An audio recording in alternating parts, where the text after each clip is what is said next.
What if rejections didn't face you? You're not the first person to get rejected, and you're not the last person to get rejected. This is not the first time you got rejected, and this is not the last time, not the first time. It will keep happening. It's life. Good evening. Thank you for tuning in. This is Malik. Stop right there. Hey there. What separates top performers in sales from everyone else? The ability to push past rejection and keep on closing deals.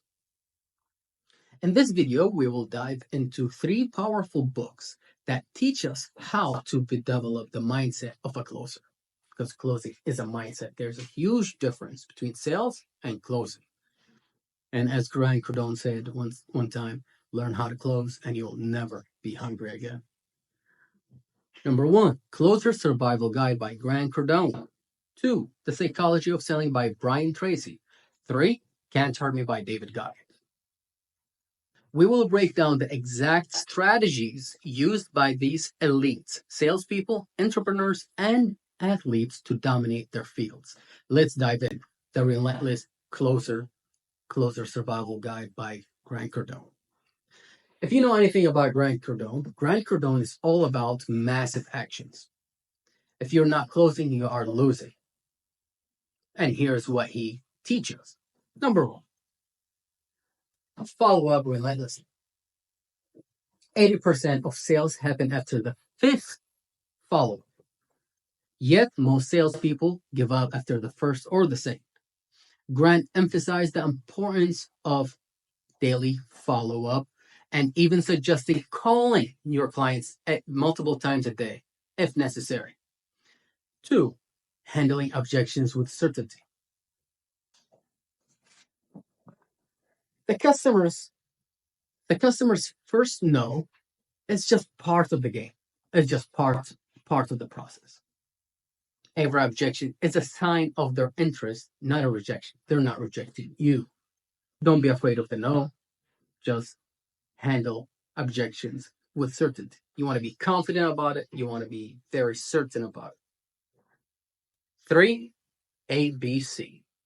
Always be closing. Every conversation you should lead towards sales. Again.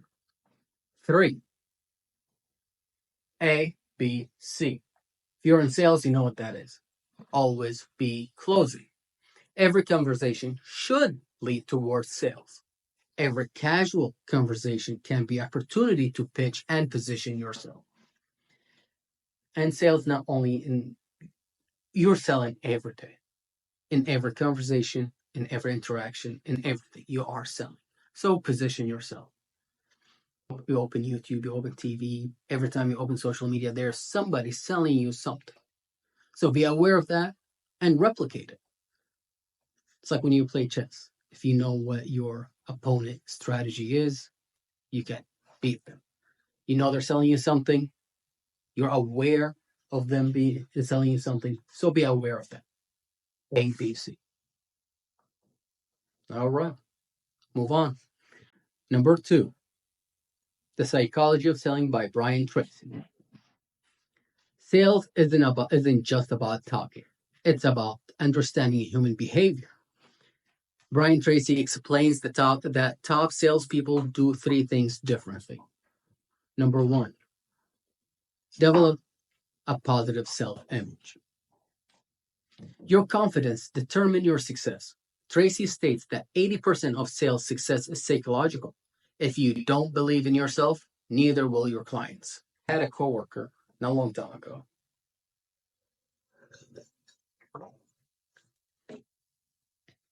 He's struggling with sales. We're all seeing it. He's seeing it. He's understanding that he's struggling with sales.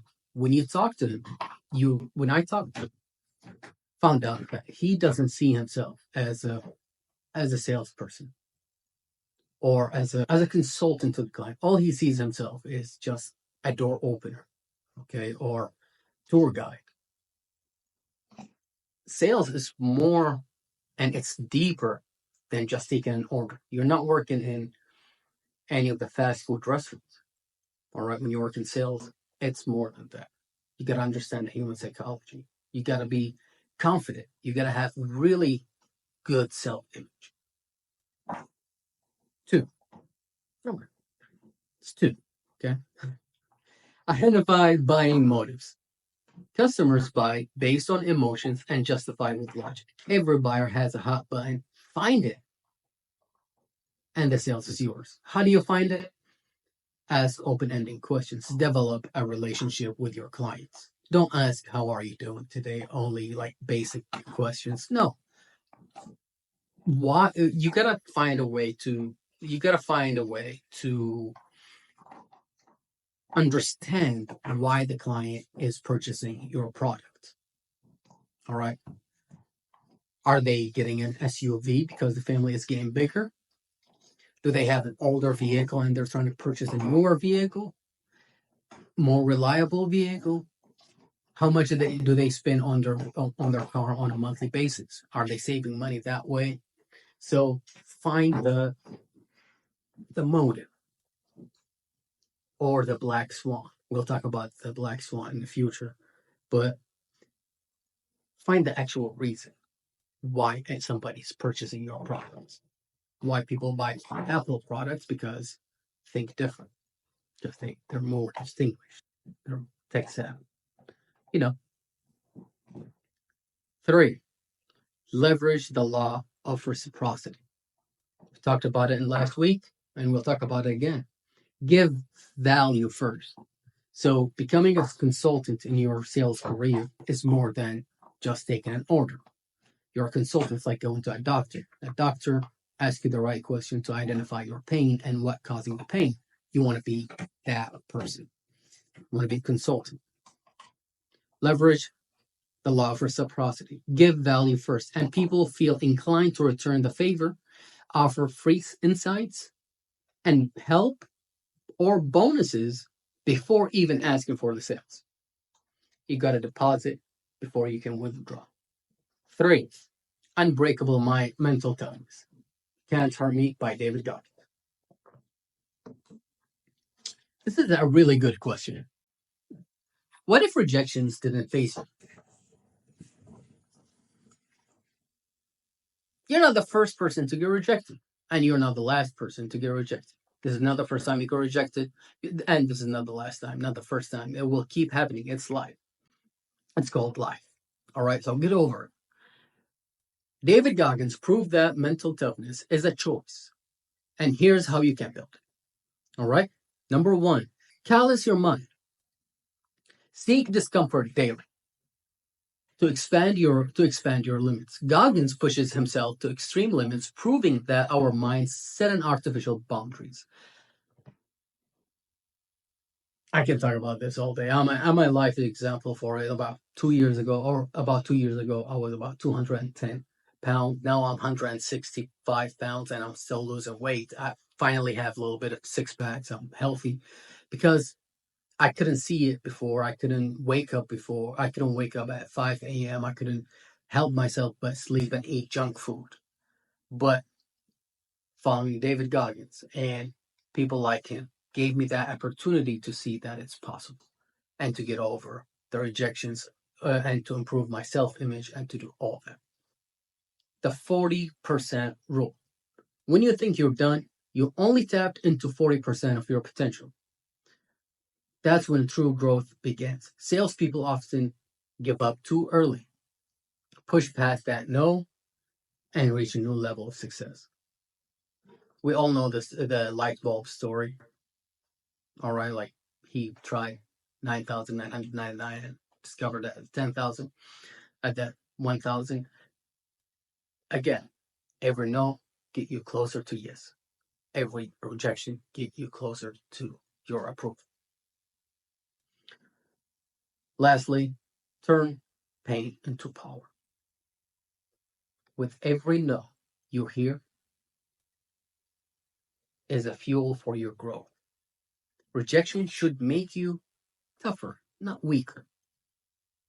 Train your mind to embrace rejections. As Middle Eastern or as immigrant living in the US, I get a lot of rejection.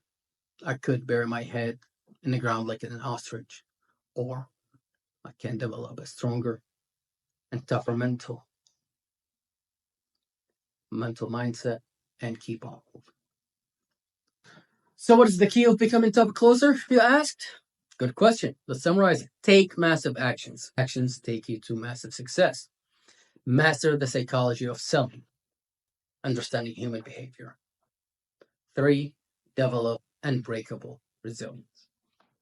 If you made it this far in the video, you are serious about leveling up your sales game. Now, it's time to take actions. Drop a comment below and subscribe. Also, tell me what's the toughest rejection and how you handled it. I would love to hear about it, and I would love to grow with you as well. If you are ready for more game-changing sales strategies, hit that subscribe button again and turn on notification because we are just getting started. Oh yeah, this is my third video and more coming in. Next up, we are diving into advanced persuasion skills that only top 1% of salespeople use. You don't want to miss that. Okay. Thank you so much. This is Malik. Thank you for following my channel.